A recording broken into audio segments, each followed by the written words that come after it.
Anda kembali di Metro Siang, pemirsa. Pertemuan Presiden Amerika Serikat Donald Trump dan Presiden Tiongkok Xi Jinping menjadi sorotan dunia. Lalu apa saja poin penting pertemuan Donald Trump dan Xi Jinping di Tiongkok dan apa yang dibahas dalam agenda minum teh? Kita bergabung bersama dengan jurnalis Metro TV Nadia Soraya dari Beijing, Tiongkok. Selamat siang, Nadia. Jadi apa topik penting yang dibahas oleh Trump dan Xi Jinping dalam agenda siang minum teh bersama kali ini? Ya, Jason, memasuki hari kedua pertemuan bilateral antara Presiden Amerika Serikat Donald Trump dengan Presiden Tiongkok Xi Jinping. Tentunya ada berbagai isu dan juga topik menarik yang dibahas. Salah satunya adalah terkait dengan dibukanya kembali Selat Hormuz.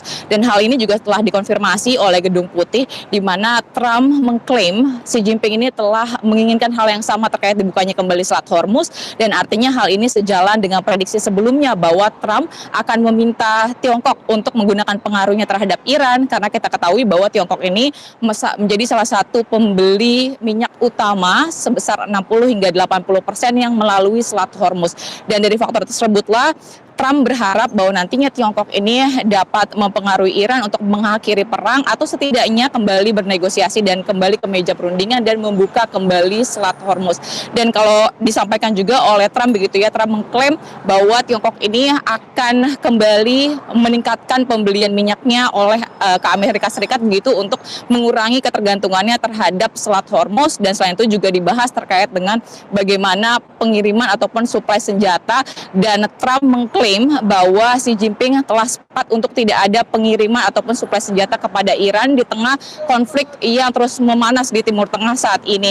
Dan memang kalau kita melihat sebelumnya, Amerika Serikat ini sempat mengancam begitu ya, ada kenaikan tarif hingga mencapai 50% terhadap Tiongkok apabila Tiongkok ini terbukti menyuplai persenjataan kepada Iran. Namun memang sejak beberapa hari sebelumnya pemerintah Tiongkok telah menegaskan bahwa pihaknya tidak ada keterlibatan sama sekali dalam pengiriman bantuan persenjataan kepada Iran. Di samping itu kalau kita melihat posisi Tiongkok saat ini sejak seminggu kemarin, tepatnya di tanggal 6 Mei 2026, memang dari Menteri Luar Negeri Iran Abbas Araghchi ini sudah tiba terlebih dahulu di Tiongkok dan memang menanyakan bagaimana solusi yang tepat begitu ya yang dihadapi saat ini terhadap Amerika Serikat dan juga Iran. Artinya kalau kita melihat posisi Tiongkok saat ini memang berpotensi menjadi mediator di antara kedua negara tersebut. Dan tidak hanya terkait dengan konflik Iran, Jensen, tetapi juga dibahas menjadi salah satu yang disorot terus oleh pemberitaan media Tiongkok adalah terkait kedaulatan Taiwan. Dan hal ini atau isu tersebut menjadi isu pertama yang dibahas dalam diskusi bilateral pada hari kemarin oleh Xi Jinping begitu ya, bahwa ia menegaskan kepada Trump jangan sampai mendorong ataupun memberikan suplai persenjataan kepada Taiwan. Seperti yang kita ketahui bahwa Tiongkok ini mengklaim sebagian daratan dari Taiwan ini merupakan milik Tiongkok, dan ia meminta Trump untuk tidak ada suplai ataupun mengurangi suplai bantuan pengiriman senjata karena hal ini akan memicu konflik yang berkepanjangan di masa yang akan datang. Di samping itu juga kalau kita melihat siapa saja mendampingi Trump dalam kunjungan keduanya kali ini ke Tiongkok, karena sebelumnya Trump untuk kunjungan pertama terjadi di November 2017 di Tiongkok begitu ya, dan untuk Trump dan juga Xi Jinping terakhir bertemu ini di November, tepatnya di 2025 di Korea Selatan begitu. Kalau kita melihat yang mendampingi Trump dalam kunjungannya saat ini adalah para petinggi perusahaan teknologi terkemuka, mulai dari CEO sekaligus co-founder Tesla Elon Musk, ada juga CEO Apple Tim Cook hingga CEO Nvidia Jensen Huang. Artinya membahas terkait dengan bagaimana kesepakatan di sektor teknologi.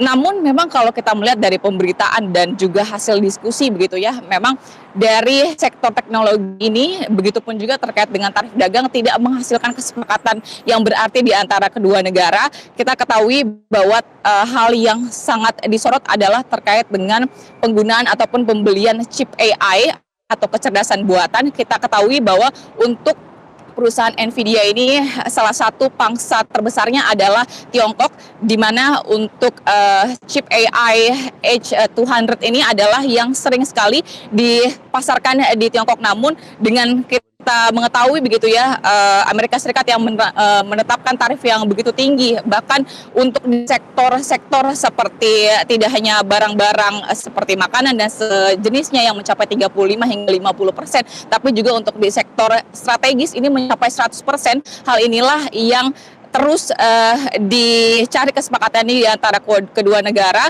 Namun memang kalau melihat begitu ya, apa sebenarnya yang ditakutkan dari Amerika Serikat sendiri, ia tidak menginginkan nantinya Tiongkok ini menjadi salah satu negara yang mendominasi teknologi AI tersebut. Artinya memang mengapa tarif yang begitu tinggi ini terus ditetapkan, terutama di tengah-tengah situasi geopolitik yang terus memanas saat ini. Di samping itu juga, kalau kita melihat ya, ada di sektor-sektor lainnya, kalau salah satunya adalah di Boeing begitu ya, karena dikatakan sebelumnya dari Tiongkok ini akan membeli ada ratusan pesawat Boeing begitu ya, dan ini juga masih dicari kesepakatannya begitu ya. Dan kalau kita melihat tarif yang ditetapkan juga tidak hanya Amerika Serikat terhadap Tiongkok, tetapi juga Tiongkok terhadap Amerika Serikat. Kita mengetahui untuk minyak mentah Amerika Serikat ini dikenai tarif mencapai 20%, untuk gas alam cair mencapai 25%, batu bara Amerika Serikat mencapai 28 hingga 31%, dan bahkan untuk kedelai Amerika Serikat mencapai 13%. Dan tentunya ini masih terus menjadi diskusi yang sangat ketat begitu ya di antara kedua negara. Memang kalau kita melihat pemberitaan media Tiongkok sendiri ini menggambarkan seberapa hangatnya pertemuan di antara keduanya dan betapa luar biasanya penyambutan yang dilakukan dari pemerintah Tiongkok terhadap Donald Trump yang hadir ke sini, tidak hanya dengan bos-bos teknologi tetapi juga dengan para pejabat pemerintahannya seperti Marco Rubio yang merupakan sekretaris luar negeri Amerika Serikat begitu ya. Namun ternyata di diskusinya secara lebih inti begitu ya, terkait terutama chip AI tersebut, ini masih belum mencapai kesepakatan. Tentunya kita akan melihat bagaimana dan apa langkah-langkah ke depannya di antara kedua negara tersebut. Jason. Baik, terima kasih jurnalis Metro TV Nadia Soraya melaporkan dari Beijing, Tiongkok, dan selamat bertugas kembali. Jelajahi cara baru mendapatkan informasi. Download Metro TV Extend sekarang.